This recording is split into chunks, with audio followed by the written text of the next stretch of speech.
মুখ্যমন্ত্রী চেয়েছিলেন, কারণ তিনি আরএসএস এর দুর্গা। আরএসএস তাকে পরিয়েছে, খাইয়েছে, লোকবল জুটিয়েছে, কর্পোরেট ফান্ড দিয়েছে, টাকা দিয়েছে, মুরব্বিয়ানা দেখিয়েছে। আর তারপরে যত সবাইকে এক কাট্টা করেছিলেন, জামাত, জমিয়ত, মাওবাদী, এসইউসি, বিজেপি সব এক হয়ে বলেছিল লাল হটাও, দেশ বাঁচাও।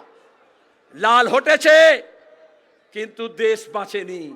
তাই আজকে দেশ বাঁচাতে হলে আবার লাল ঝান্ডাকে মজবুত করতে হবে, উঁচু করে তুলে ধরতে হবে।